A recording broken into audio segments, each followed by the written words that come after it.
This is a story about a ruthless killer who caused panic throughout Britain, carrying out dozens of violent robberies on sub-post offices. When challenged, he killed without mercy. A man so elusive and deadly, he was nicknamed the Black Panther. Only one crime overshadowed the Panther's terror campaign: the kidnap of a teenage heiress named Leslie Whittle. One man made it his mission to return Leslie to her family alive: Detective Bob Booth. This is the story of his investigation, how it was riddled with blunders, and how it became one of the most controversial in British criminal history.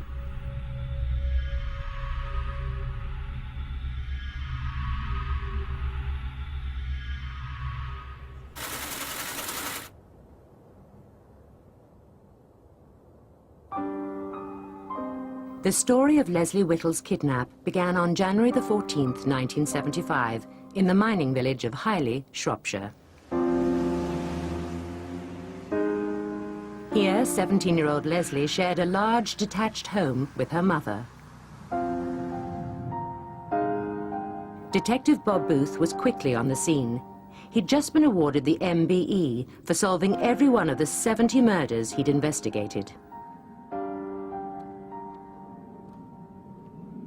His first job was to find out all he could about the missing teenager. The picture I built of Leslie was that she was a friendly, homely sort of girl.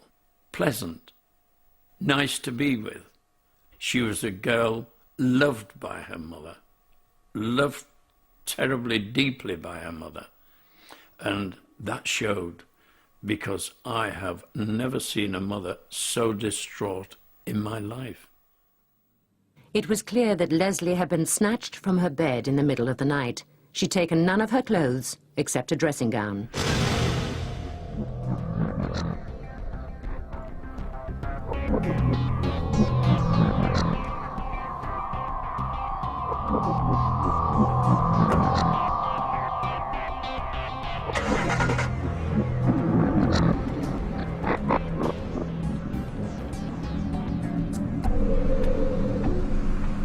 But why would anyone kidnap a quiet teenager from a remote village?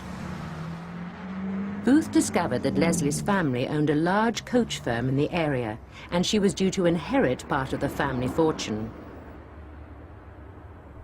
The Whittles' transport manager, Len Rudd, had known Leslie since she was a child.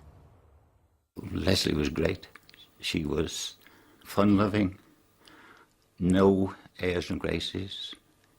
She was just a down-to-earth girl, and, you know, just a joy to be around. She was a lovely, beautiful girl. I would have been proud if she'd have been my daughter. That's how much I thought of Leslie.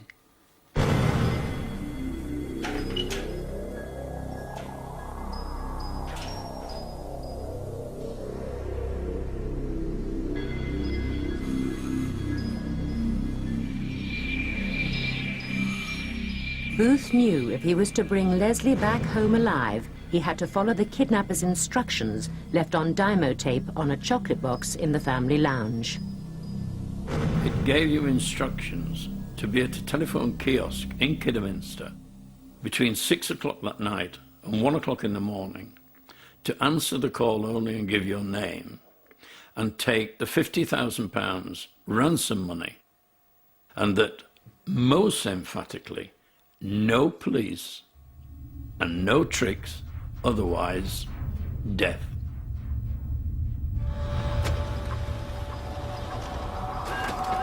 Booth collected £50,000 from the Whittles' bank.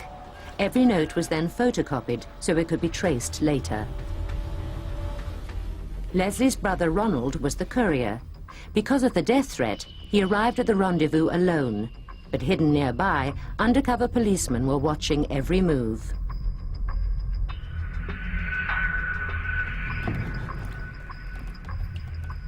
Inspector Eddie Barry was in a building just 50 yards away, waiting to play his secret role in the operation. I had to go down to the telephone exchange in Kidderminster Town Centre to monitor certain calls to 2 telephone kiosks which were in the Swan Centre. And if there was any calls to these particular 2 kiosks, I was to record them on a tape recorder machine. Everything was in place. Now they could only wait for the kidnapper to call.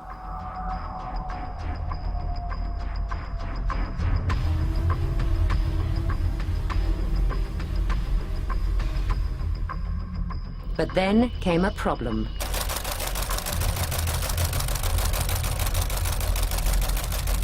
Booth had so far managed to keep the kidnap secret from the press, but he'd failed to request a news blackout. Now journalists had found out about the story, and at the worst possible time, they broke it. News is coming in of a kidnapping in the Shropshire village of Highley. It's understood a young girl has been abducted and police have found a ransom demand. It's believed £50,000 is being asked for the safe return of Leslie Whittle, the daughter of a wealthy coach firm proprietor. We'll bring you more details as we get them. I just froze. I thought, well, now the world knows that Leslie Whittle has been kidnapped, and I hope it does not spell the death knell for Leslie. Booth could only hope the kidnapper hadn't heard the news and would continue with his plan. He was lucky. 6 hours into the vigil, the kidnapper made his move.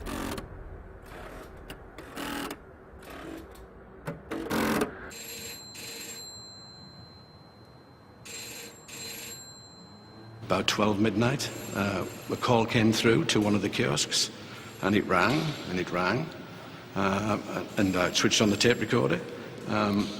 Nothing happened, and it just went off.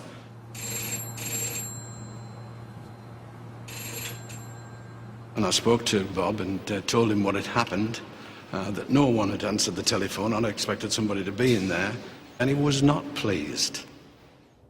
It was the second blunder of the night. The officer Booth had left in charge at the telephone kiosks had called off the vigil because of the news leak. When the kidnapper's call came, there was no one to answer it. I just felt gutted. I just felt sick that that should have happened, because it should not. We let her down. I let her down. I'm in charge. It was my fault. Leslie Whittle had been missing for 24 hours, and no one knew where she was, how she was being treated, or whether the police blunders would cost her her life.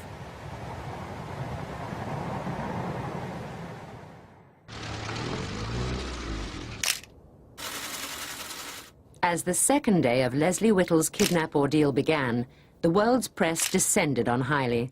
The story was splashed on every front page in the country. There was this tiny little village besieged by all these journalists and photographers. But it was hard to really get to grips with the fact that somebody could be kidnapped from a small English village. You know, a little girl of, 17 who, nobody had ever heard of. And all of a sudden she's been kidnapped, there are ransoms, it's all stuff of movies. The reporters were desperate to interview Leslie's family, but Bob Booth was determined to protect them. I thought Ronald Whittle was very composed throughout, and I thought his resilience to this traumatic event was dealt with tremendous courage and no outward emotion. Inward emotion, I'm sure. His heart must have been torn out. His mother showed it. His mother was a mother in distress. Booth decided to return to the rendezvous for a second night, but the press had now discovered where it was. And as Ronald Whittle waited for the kidnapper's vital call, he was hounded by photographers. I just can't imagine anything more bizarre in such a serious crime. A girl has been taken from her home, and here the press are, wanting photographs and quizzing me about where the scene of the action's going to be. I'm not against investigative journalism, but there is a limit, and the limit has to be drawn when a person's life is at stake. Whittle waited at the telephone kiosk for several hours, but this time the kidnapper didn't call. Fears for Leslie's safety began to grow.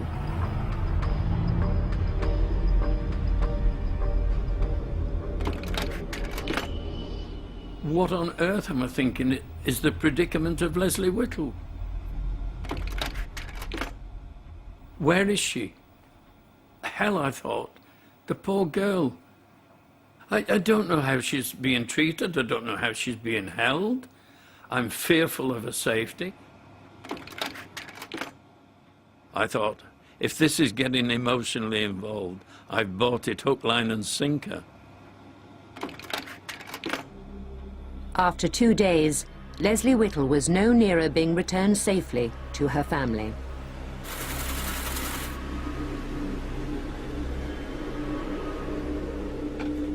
"24 hours later, a dramatic development. A midnight phone call to the Whittles' home, answered by Len Rudd.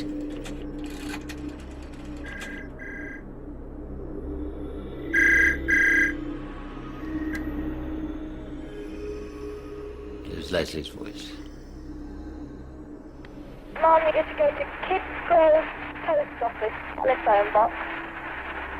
The instructions are inside. I was elated. I thought, you know, yes, we got Leslie back. I'm okay, but there will be no police and no trips, okay? Len's elation soon disappeared when he realized it was only a recording of Leslie's voice. When I found it was a tape, it just sunk to my shoes. I was just really gutted that night. For police, though, it was the breakthrough they'd been waiting for. Leslie's tape message had given instructions to take the ransom money to a phone box in Kidsgrove, 75 miles away. A Scotland Yard surveillance team joined the hunt. To make it look like Ronald Whittle was acting alone, they fitted him with a radio transmitter, linking him to undercover policemen.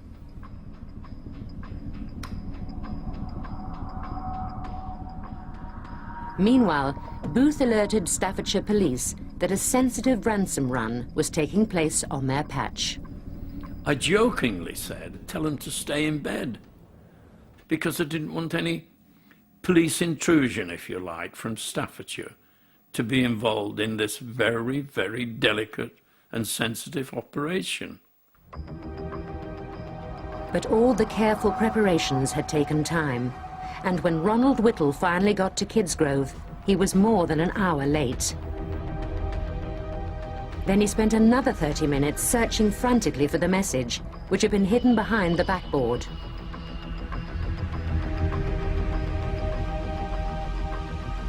Now he followed the kidnapper's directions to a new rendezvous a mile away, where he was to wait for a flashing light.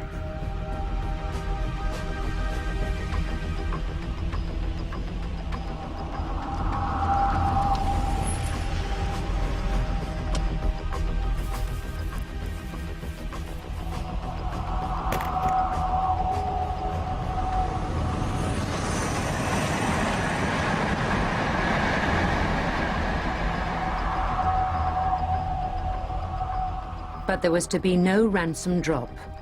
The kidnapper failed to appear, and after waiting for an hour, the puzzled detectives reluctantly called off the operation.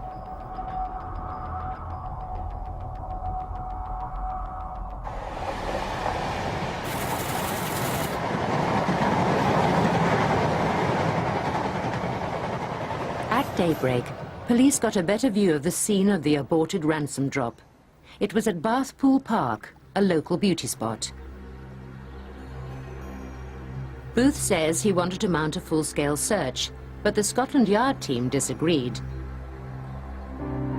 The kidnapper had told Ronald Whittle not to involve the police, and any major search would make it obvious that he had. Scotland Yard said that would put Leslie's life in danger.